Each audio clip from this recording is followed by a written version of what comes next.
Hello student, I am Biology Professor Deshmukh BR. Today we are going to start cell theory. Okay? To remember cell theory, we must remember three scientists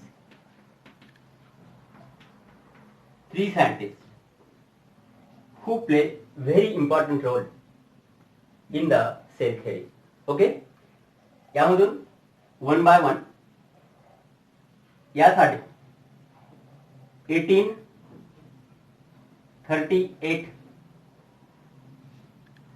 in this year first scientist Matthias Scleran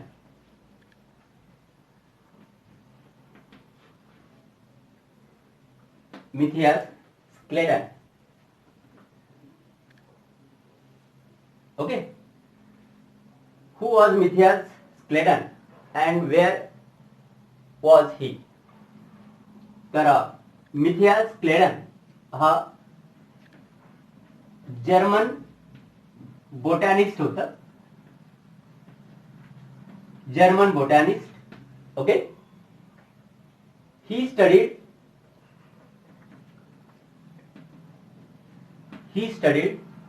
plant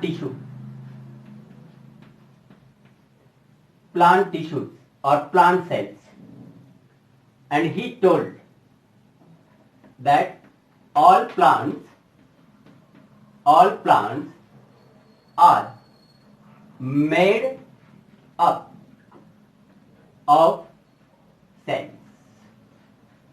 Okay, now second, in 1 year after the Scleran, that means in 1839, there was another scientist, that is the Theodor Schwann. Okay, तर या सायंटिस्टनं स्क्लेरनची theory पाहिले, स्क्लेरन केलेला अभ्यास पाहिला आणि पुढचा study त्यानं सुरू केला आणि तो म्हणजे ॲनिमल टिश्यूचा अभ्यास करायला त्यानं सुरुवात केली. परंतु हा थिओडर श्वान कुठून होता? तर he was British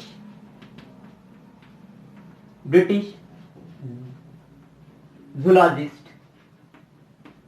He was British zoologist. He studied the animal cells. He studied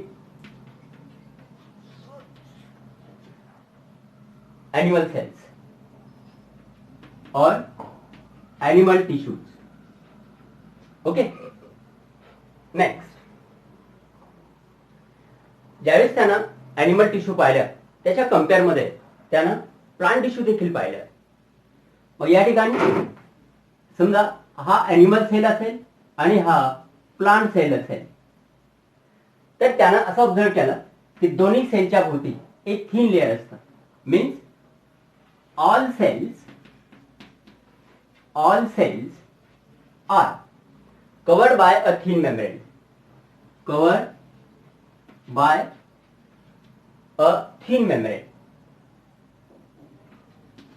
Thin membrane. Okay, आणि याच मेम्ब्रेनला नाव इट इज कॉल्ड, त्याच मेम्ब्रेनला आज आपण प्लाझ्मा मेम्ब्रेन असं म्हणतो. Plasma membrane. ठीक आहे, म्हणजेच या श्वाननं प्लाझ्मा मेम्ब्रेन हा शब्द मांडला नाही, परंतु प्लाझ्मा मेम्ब्रेन हे सेलच्या भोवती असणारं एक थिन लेअर आहे असं त्यानं सांगितलं होतं. परंतु नंतर त्याच लेअरला प्लाझ्मा मेम्ब्रेन असं म्हणतात. ओके, नंतर श्वाननं ज्यावेळेस प्लांट सेलशी कंपेअर केला त्यावेळेस त्याला असं आढळून आलं की प्लांट सेलच्या भोवती प्लांट सेलच्या भोवती एक ॲडिशनल लेयर असतं. प्लांट सेलच्या भोवती एक असा ॲडिशनल लेयर असतं आणि त्याला सेल वॉल असं म्हणतात. त्याला सेल वॉल असं म्हटलं. आणि म्हणून तो काय म्हणतो? तो म्हणतो की cell wall is unique character of plant cell. तो काय म्हणतो? सेल वॉल हे ॲनिमल सेलला नाहीये. सेल वॉल हे प्लांट सेलच्या भोवती असतं. म्हणून cell wall is the unique character of plant cell. Okay. पुढे त्यानं एक हायपोथेसिस मांडला. ओके. आता आपण इथे घेऊया हायपोथेसिस.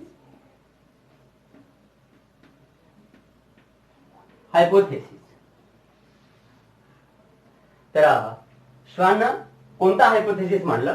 तर according to him all organisms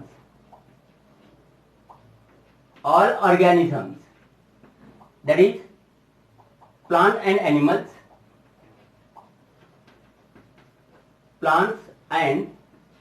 animals दोन्ही प्लांट आणि animals R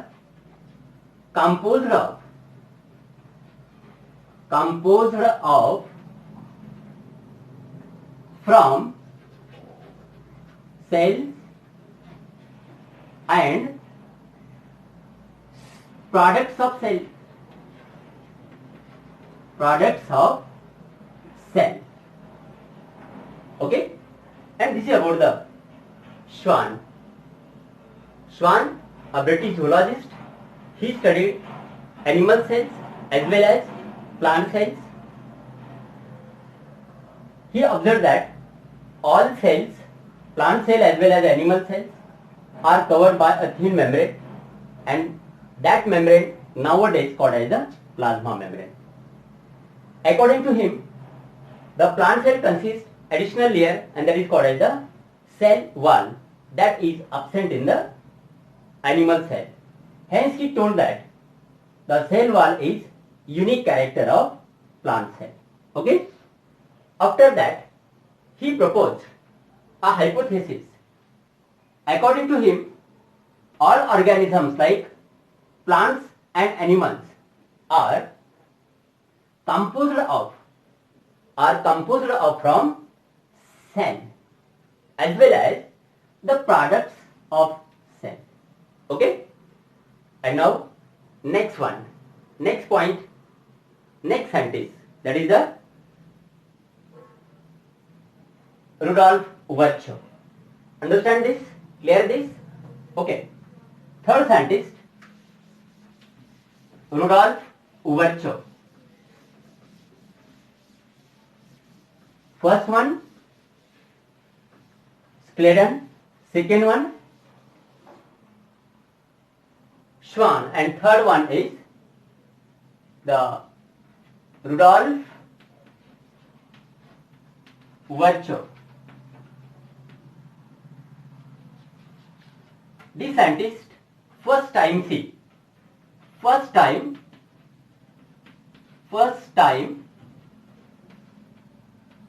saw cell division.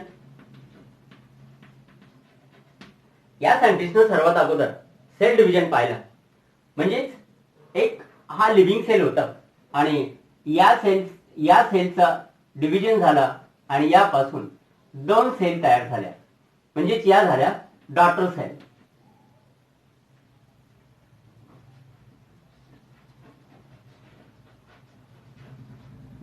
Sale. आणि हा झाला पॅरेंट सेल. ओके. ज्यावेळेस डॉटर सेल तयार होतात त्यावेळेस पॅरेंट सेलचं अस्तित्व नष्ट होतं. म्हणून हा प्री एक्झिस्टिंग सेल असं म्हणायचं. त्याला आपण प्री एक्झिस्टिंग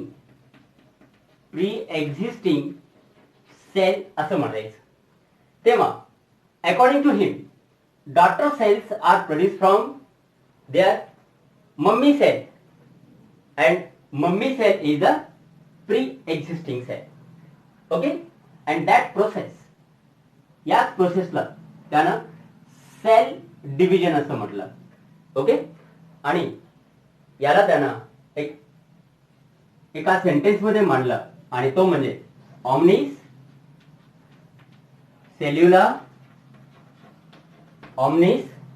सेल्युला ई सेल्युला. ओके, आणि हे सेंटेन्स अतिशय महत्वाचं असेल कारण की यावरती 2019ला नीट मध्ये क्वेश्चन विचारला होता. अशा प्रकारे हे 3 सायंटिस्ट आपल्याला लर्न झालंय की आपण सेल थेरी पाहू शकतो. क्लिअर?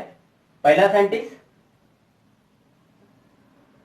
स्क्लेडन, दुसरा सायंटिस्ट श्वान आणि तिसरा सायंटिस्ट रुडॉल्फ वर्च. ओके, आता पाहू आपण cell theory. Next point, cell theory. Okay, remember that cell theory is proposed jointly. Cell theory was proposed jointly by Scleden and Schwann. या 2 सायंटिस्ट ना सेल थेरी मांडले. अकॉर्डिंग टू देम या cell theory नुसार काय, all organisms are made of from cells and cell product or products of cell.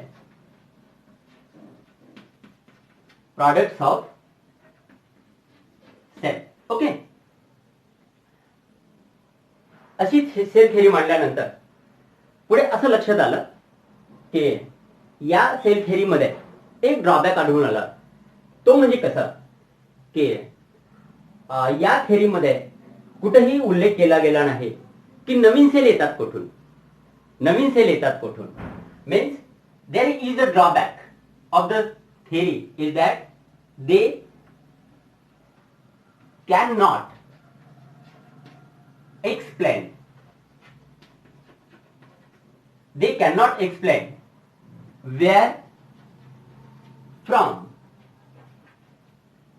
where from new cells come.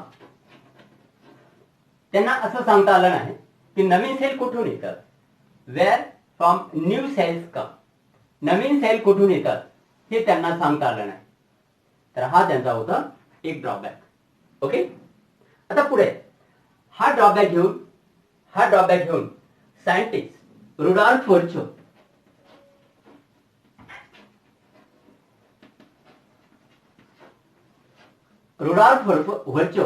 हा scientist पुढे आला आणि याचं उत्तर शोधू लागला की नवीन सेल येतात कुठून. आणि यावरून त्यानं फर्स्ट टाइम काय केलं, सेल डिव्हिजन ऑब्झर्व केलं.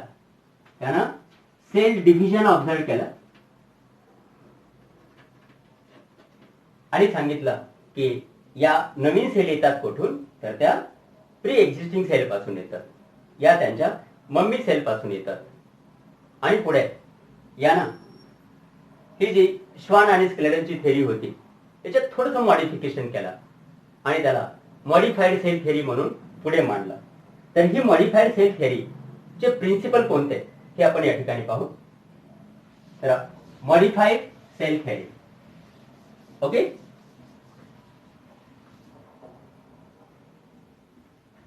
Modified cell theory.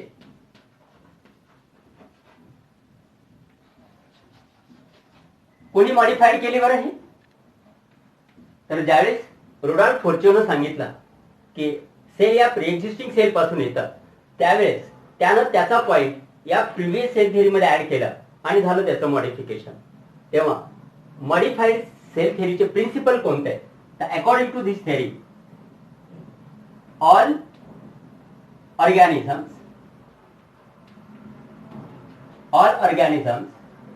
are made up from cell and component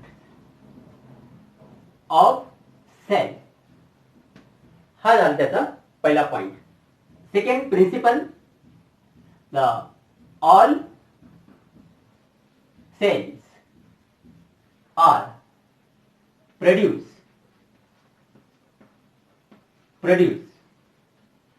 from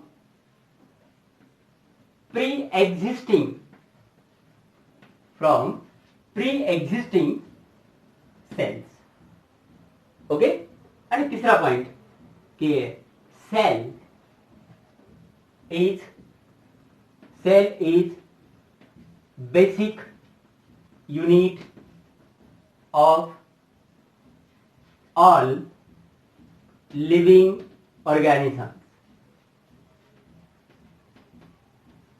आणि अशा प्रकारे या ठिकाणी सेल थिअरी स्क्लेडन आणि श्वान यांना मांडले आणि रुडॉल्फ फर्चनं ती मॉडिफाईड केली. तर हे पॉइंट आपण लक्षात ठेवणं अतिशय गरजेचं आहे. आणि यानंतर आपण पुढे जाऊ next point, and there is an overview of sale.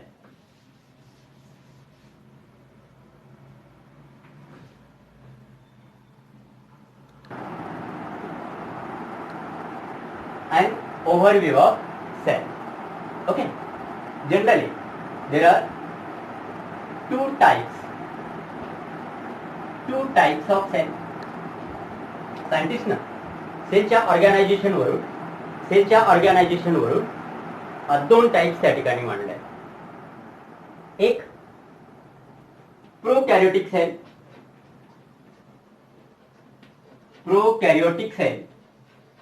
आणि दुसरा असेल यूकॅरियोटिक सेल. ठीक आहे. सेलचं ऑर्गॅनायझेशन पाहून सायंटिस्टनं सेलच्या टू टाइप्स केल्या. एकाला म्हटलंय प्रोकॅरियोटिक आणि दुसऱ्याला म्हटलेलं यूकॅरियोटिक सेल. तर काय असतात या सेल? फॉर एक्झाम्पल, याचे एक्झाम्पल जर पाहिले आपण तर या सेलमध्ये bacteria, plant cell, animal cells असे सेल्स आपल्याला पाहायला मिळतात. तर ज्यावेळेस आपण शाळेत असताना काही सेलचा अभ्यास केलेला आहे, जसं की प्लांट सेल म्हटलं की आपण कांदा घ्यायचो आणि त्या कांद्याचा जो एक पापुद्रा असतो त्याच्यामधल्या सेल पाहायचो. आणि म्हणून या ठिकाणी सुरुवातीला इथं प्लांट मध्ये एक ओनियन सेल हा प्लांट सेलचा अभ्यास करण्यासाठीचा एक टिपिकल सेल म्हणून याच्याकडे पाहिलं जातं. तर एनिमल मध्ये ह्यूमन चिक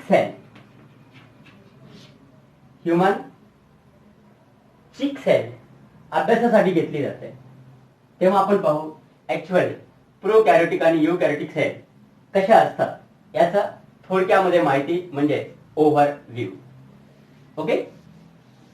तर या ठिकाणी प्लांट सेल म्हणून सुरुवातीला घेतलेले typical plant cell onion cell असेल आणि ह्युमन मधून चिक सेल म्हणजे ह्युमनच्या गालामधली सेल. ओके. तर इथं पाहू आपण पहिला प्रोकॅरियोटिक सेल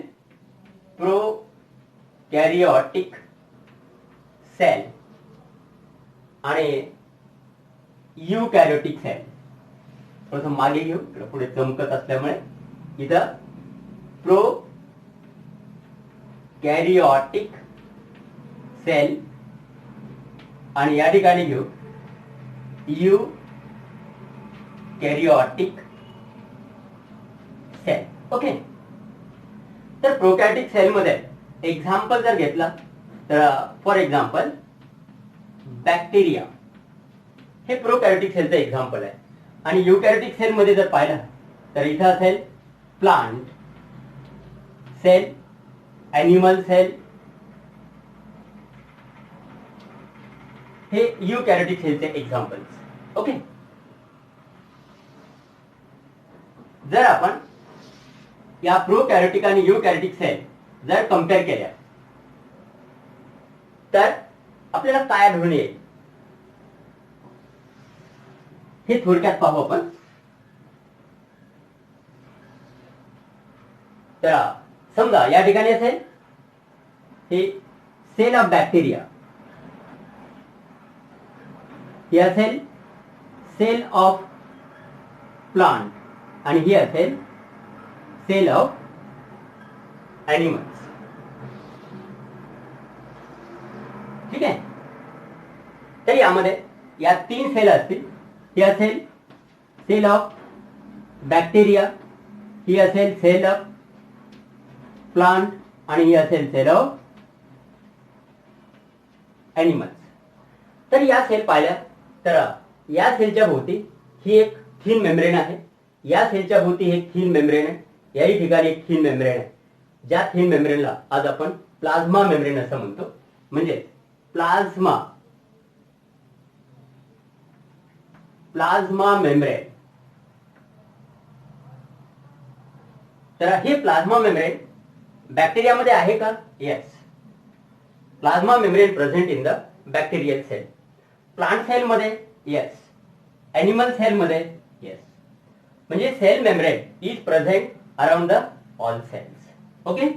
नाउ नेक्स्ट पॉइंट. पुढे सेल वॉल. सेल वॉल जर बॅक्टेरियल सेल पाहिला तर बॅक्टेरियल सेलच्या बाहेरून आपल्याला एक ऍडिशनल लेअर दिसतं अशा प्रकारे, आणि याला म्हणायचं सेल वॉल. याला म्हणायचं सेल वॉल. ओके. आणि हा sale wall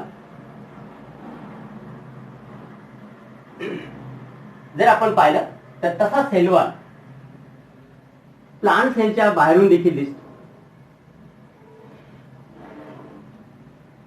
cell wall. In this way, cell wall is present around the bacterial cell, cell wall is present around the plant cell, and cell wall is absent in animal cells. Okay. Next point. When we observe the cytoplasm, यामध्ये असेल cytoplasm, यामध्ये असेल cytoplasm, याही ठिकाणी असेल cytoplasm. म्हणजे cytoplasm हा all सेलचा एक ग्राउंड सबस्टन्स आहे, ज्या ठिकाणी सेलला आवश्यक असणाऱ्या ऑल मेटाबॉलिक ऍक्टिव्हिटीज घडून येतात. ओके. नेक्स्ट पॉइंट यामध्ये पाहू आपण न्यूक्लियस. न्यूक्लियस जर बॅक्टेरियाची सेल पाहिले तर यामध्ये आम्हाला फक्त असा सर्क्युलर डीएनए दिसतो. मात्र या ठिकाणी हा जो डीएनए असतो, या डीएनएच्या भोवती एक मेम्ब्रेन असतं, आणि यापासून जे स्ट्रक्चर तयार होतं याला आपण न्यूक्लियस म्हणतो. न्यूक्लियस. परंतु हा जो डीएनए आहे हा सायटोप्लाझम मध्ये बुडालेला असतो, त्याच्या भोवती कुठलेही असं मेम्ब्रेन नसतात, म्हणून याला न्यूक्लियस न म्हणता न्यूक्लिओइड असं म्हणायचं. या ठिकाणी न्यूक्लिओइड असं म्हणायचं. आणि मग हा न्यूक्लियस इनकम्प्लीट आहे आणि यांना म्हणायचा कंप्लीट न्यूक्लियस. इनकम्प्लीट म्हणजे प्रिमिटिव्ह, म्हणून याला आपण प्रोन्यूक्लियस किंवा प्रिमिटिव्ह सेल असं म्हणायचं न्यूक्लियस वरून. मग याचा न्यूक्लियस आहे न्यूक्लिओइड, म्हणजेच इनकम्प्लीट न्यूक्लियस. आणि या ठिकाणी असेल वेल डेव्हलप न्यूक्लियस, याही ठिकाणी असेल वेल डेव्हलप न्यूक्लियस. ओके. नाव आता पुढे पाहू आपण membrane bound cell organelles. Membrane bound cell organelles म्हणजेच या सायटोप्लाझम मध्ये काही छोटे छोटे सेल ऑर्गॅनिल असतात आणि हे सेल ऑर्गॅनिल या सायटोप्लाझम मध्ये आढळतात. जर बॅक्टेरियाची सेल पाहिले तर त्यामध्ये कुठलाही मेम्ब्रेन बाउंड सेल ऑर्गॅनिल आढळून येत नाही. म्हणजेच membrane bound sale organelle absent.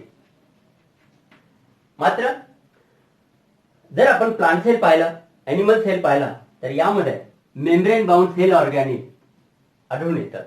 जसं की माइटोकॉन्ड्रिया असेल, क्लोरोप्लास्ट असेल, एंडोप्लाझ्मिक रेटिक्युलम असेल, गोल्गी बॉडी, अशा प्रकारे मेम्ब्रेन बाउंड सेल ऑर्गॅनिल्स या युकॅरियोटिक सेल मध्ये आढळून येतात, जे की प्रोकॅरियोटिक सेल मध्ये अब्सेंट असतात. ओके. नंतर नेकेड सेल ऑर्गॅनिल.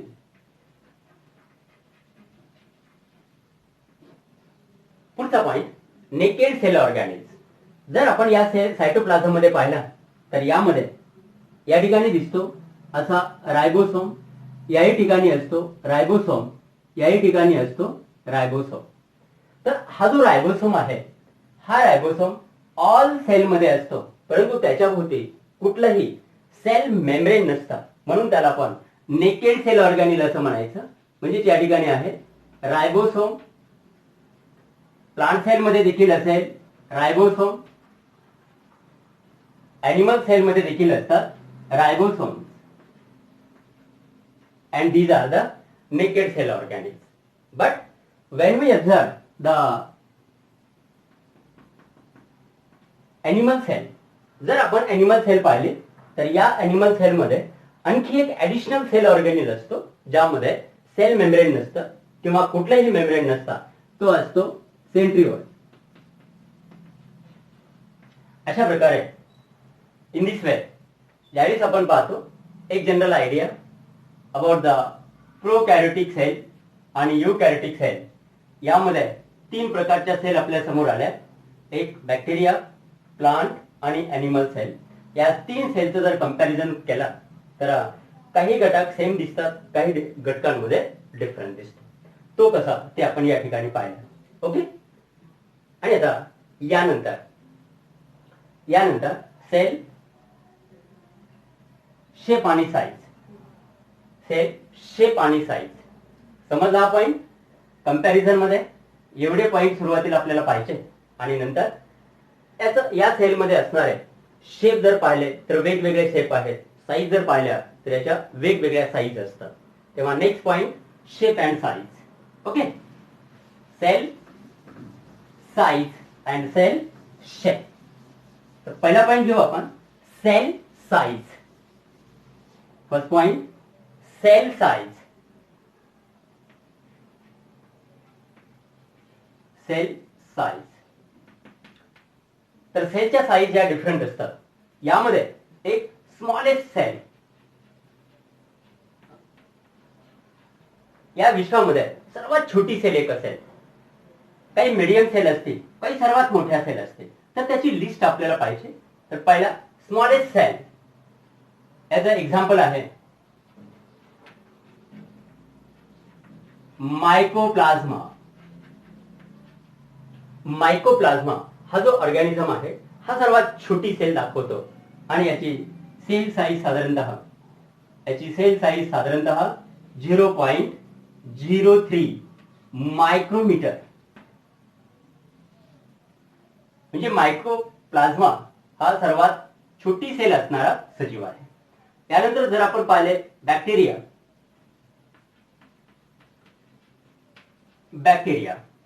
ओके. तर बॅक्टेरियामध्ये आपल्याला काय आढळून येईल, बॅक्टेरिया सेलची साईज जर पाहिली तर याच्यामध्ये व्हॅरिएशन पाहायला मिळतात आणि साधारणतः 3 to 5 मायक्रोमीटर एवढी साईज असते बॅक्टेरियल सेल्स. यानंतर पाहिजे आपल्याला largest sale.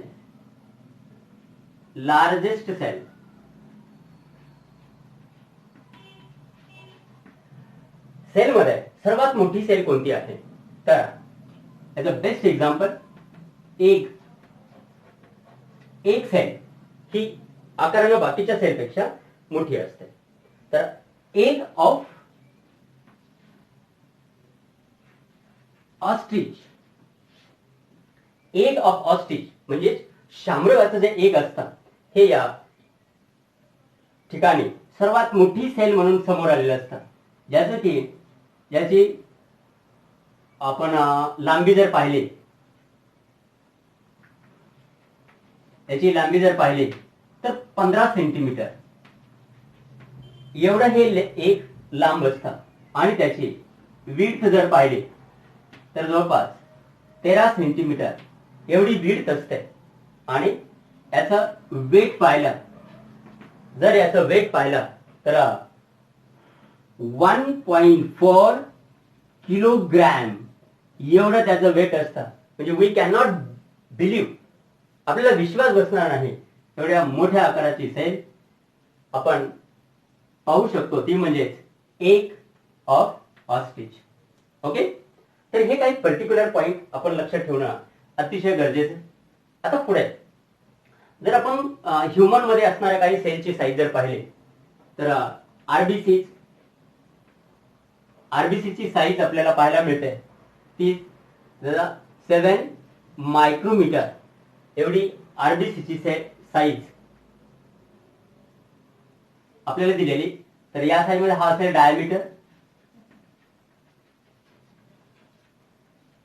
Diameter of RBC is 7 micron. Okay, यानंतर काय additional point, that is the longest cell म्हणून आपण नर्व सेल किंवा न्यूरॉनला लॉंगेस्ट सेल असं म्हणतो. तर in this way smallest cell mycoplasma, then its size is 0.3 micrometre, bacterial cell 3 to 5 micrometer, largest cell is the ostrich egg, its length is about 15 centimeter, the width is 13 centimeter and weight about the 1.4 kg. In human RBCs, diameter is 7 micrometer and the longest cell is the nerve cell. Okay, and last point, that is the shape of the cells.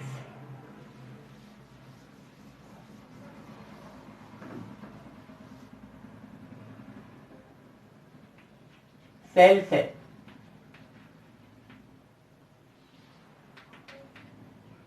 Different cell shows different